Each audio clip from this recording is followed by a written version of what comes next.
Welcome to सेली mock classes.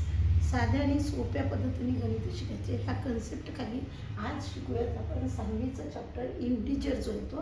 पण इंटिजरच्या अगोदर आपल्याला थोडंसं शिकवण्यात आलेलं होतं 5वीच्या वर्गामध्ये असताना नॅचरल नंबर आणि होल नंबर.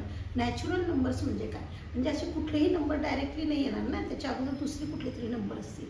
तर याच्या अगोदर नंबर कोणते आहेत? इंटिजर्सच्या अगोदर नॅचरल नंबर, होल नंबर आणि त्याच्यानंतर आले ते इंटिजर्स. ठीक आहे. ज्यावेळेस नॅचरल नंबर आहेत, natural numbers 1, 2, 3, dash dash are called natural numbers. बघा, नॅचरल हा शब्दामध्ये नेचर शब्द लपल्यासारखा आहे.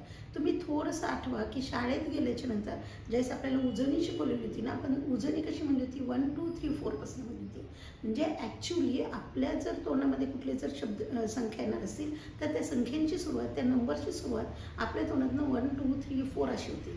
पण नंबर संपतात का? हे नाही संपत. पण स्टार्टिंग कुठून होतं ते माहिती आहे ना आपल्याला. त्याच्यामुळं 1, 2, 3 dash dash dash are natural numbers and smallest natural number is 1. स्मॉलेस्टचा अर्थ काय? सगळ्यात छोटा. त्याच्यापेक्षा छोटा कोणता नाहीच आहे. सगळ्यात छोटा नॅचरल नंबर कोणता आहे? 1. Smallest natural number is 1. पण काय झालं माहिती का, प्रत्येक पुढची संख्या येण्यासाठी किंवा पुढचे नंबर शिकण्यासाठी काहीतरी छोटीशी मागं कहाणी असते बघा. आणि ती कहाणी अशी की 9च्या नंतर जस्ट 10 तयार होणार होतं. झिरोच नव्हतं आपल्याजवळ, बरोबर आहे. आणि मग त्याच्यामुळं झिरो आला आणि नवीन नंबरचे तयार झाले ते 0, 1, 2, 3 dash dash dash are called whole numbers. थोडंसं असा विचार केला, होल कसा दिसतो? असा दिसतो की नाही सर्क्युलर आपल्याला. म्हणजे त्याची सुरुवात कुठून झाली? झिरोपासून. त्याच्यामुळे होल नंबरची सुरुवात 0, 1, 3, डॅश डॅश डॅश इनफायनाईट आहे. आता तुम्ही म्हणताल 10 याच्यामध्ये ते का? हो, नॅचरल नंबरमध्ये पण 10 येईल, होल नंबरमध्ये पण 10 येईल. थोडक्यात आपण असंही म्हणू शकतो की 0मध्ये नॅचरल नंबर जर ॲड तयार केले तर होल नंबर्स तयार होत असतात, आहे की नाही. मग याचाही आपल्याला शेवटचा नंबर माहिती आहे का? नाही, कारण ते इनफायनाईट नंबर्स आहेत. मग कोणता नंबर माहिती आहे आपल्याला? सुरुवातीचा नंबर माहिती आहे. आणि तो सुरुवातीचा नंबर कोणता आहे? 0. Smallest whole number is 0. आता आले इंटिजर्स. इंटिजर्स का आले? कारण कुठली लेंथ वगैरे मोजली केली की आपण पॉझिटिव्ह सांगत होतो आन्सर. म्हणजे त्याचं आपल्याला मोजून सांगत होतं की बाबा हा जो सेग आहे तो 5 cmचा आहे, 10 cmचा आहे वगैरे असं सांगता येतो. पण निगेटिव्ह सांगता येत नव्हतं. जसं की मेट्रो सिटीमध्ये जर तुम्ही गेलात तर तिथं जी अपार्टमेंटमध्ये घरं असतात तिथे लिफ्ट असते आहे ना, आणि लिफ्टवर नंबर लिहिलेले असते.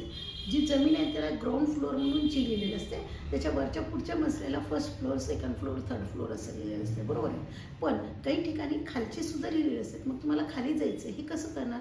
त्याच्यामुळे ग्राउंडच्या खाली -1, -2 लिहिलेलं असते, ज्याला आपण पॉझिटिव्ह वरच्याला म्हणतो, जे प्लस साईडने डिनोट केलं जाते. निगेटिव्ह हे खालच्या साईडने डिनोट केलं जाते. म्हणून निगेटिव्ह नंबर्सची गरज पडली. आणखी बरेच रिझन आहेत त्याच्यामध्ये. मी तुम्हाला एक रिझन फक्त तात्पुरतं सांगत आहे. तर हे निगेटिव्ह नंबर्स आहेत, त्याच्यानंतर 0 नंतर हे पॉझिटिव्ह नंबर. म्हणजे थोडक्यात सांगायचं झालं तर शाळेत असताना जे आपण आत्तापर्यंत सगळे नंबर शिकलेले आहेत ते सगळे नंबर्स कसे आहेत? पॉझिटिव्ह नंबर आहेत. म्हणजे पॉझिटिव्ह ह्याच्या पाठीमागं साईन लपलेलंच आहे. ह्याला 1 म्हणायची होती, -1, +2, +3, +4 डॅश डॅश डॅश असं. आणि हे पॉझिटिव्हचं साईन आहे. आणि हे निगेटिव्हचं. ह्याला कसं असतं? -1, -2, -3 डॅश डॅश डॅश. आणि ज्यावेळेस हे नंबर्स तयार झालेले आहेत त्या सगळ्या नंबरला काय म्हणतो आपण? इंटिजर्स. पण ह्याची सुरुवात माहिती आहे का? नाही, कारण इकडून इन्फायनाईट नंबर्स आहेत आपल्याकडं. त्याच्यामुळे we can not tell the smallest, कारण तिकडचंही सांगू शकत नाहीत, अँड बिगेस्ट इंटिजर आणि मोठे इंटिजर आपण सांगू शकत नाही. ह्याचं यूज कसं होतं बघा. तुम्ही उभारलेले म्हणजे सेंटर आणि दॅट इज 0. इकडच्या साईडला सगळे निगेटिव्ह नंबर्स असतील आणि हे निगेटिव्ह नंबर्स येताना 0 नंतर -1, -2, -3, -4, -5 इन्फायनाईट असतील. जसं 0च्या राईट हँड साईडला पॉझिटिव्ह नंबर ज्याला प्लसही म्हणू शकतो आपण, +1, +2, +3, +4 इन्फायनाईट नंबर, बरोबर आहे. अशा पद्धतीने इंटिजर्स तयार होतात. पण 0 जो आहे ना, तो 0मध्ये मी निगेटिव्ह पण नाही आहे, मी पॉझिटिव्ह पण नाही आहे. त्याच्यामुळे रूल आहे 0 is neither negative not positive integer. आणि हे फिल इन द ब्लँक्समध्ये पडते. जर आता ही सगळी माहिती तुम्हाला माहिती असेल तर नंबर लाईनवर इंटिजर्स दाखवली कसं जातात का? एक लाईन काढली जाते. लाईन म्हणजे काय? दोन्ही साईडला आहे, बरोबर आहे ना. 0 हा फिक्स केला जातो आधी आणि इक्वल डिस्टन्सवर, कारण तुम्ही स्केलवर जर बघितलं असेल तर 1, 2, 3, 4 हे इक्वल डिस्टन्सवर लिहिलं जाते ना. त्याच्यामुळे इथे इक्वल डिस्टन्सवर तुम्हाला अशा मार्किंग करून घ्यायच्या. लेफ्ट हँड साईडला पण त्याच डिस्टन्सवर. 0च्या पुढच्या साईडला म्हणजे राईट साईडला काय असतील? पॉझिटिव्ह इंटिजर्स म्हणजे +1, +2. याला +1, +2 सुद्धा म्हणू शकतो आपण. +3 +4 लाईन जर मी एक्सटेंड केली वाढवली तर आणखीन त्याच्यावर इंटिजर दाखवता येतात. त्याच्यामुळे तिथे ॲरो आहे. इन्फायनाईट आहेत पॉझिटिव्ह, लेफ्ट हँड साईडला -1 -2 -3 -4 राईट. अशा पद्धतीने इंटिजर्स हे नंबर लाईनवर दाखवले जातात. एक साधी लाईन, त्या लाईनवर जर मी नंबर्स लिहिले तर आता ह्या लाईनला लाईन न म्हणता नंबर लाईन्स म्हणले जातात. जर मी ह्याच्या हात ठेवला आणि तुम्हाला विचारलं हे नंबर कोणते तर नॅचरल नंबर्स आहेत.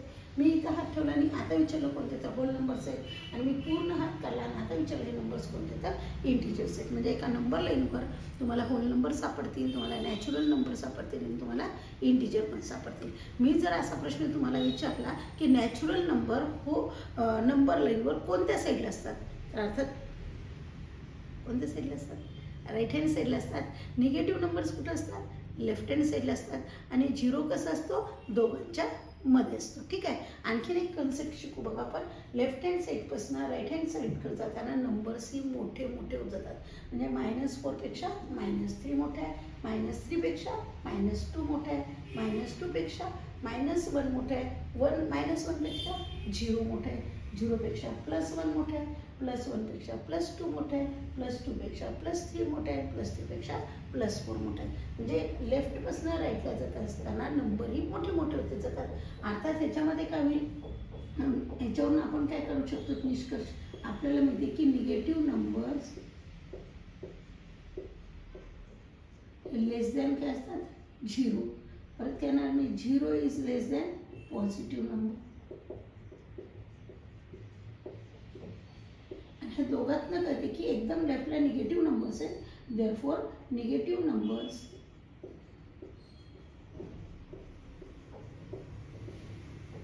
आर लेस than positive numbers.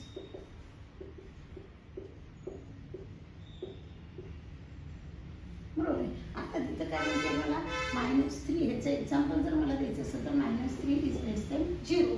Negative number -3 इकडे 0 मोठे आहे त्याच्यामुळे -3 इज लेस दॅन 0. आता 0 हा लहान असतो पॉझिटिव्ह नंबरपेक्षा. बघा आता 0 इज लेस दॅन +3. आता मी ह्या दोघांना जर हे केलं, दोघांमधनं हा निगेटिव्ह नंबर घेतला -3 is less than +3. Left hand साईडला -3 कुठे आहे? इकडं. हा इकडे आणि तो कुठे आहे? तिकडे. इकडचे काय छोटे, तिकडचे काय मोठे.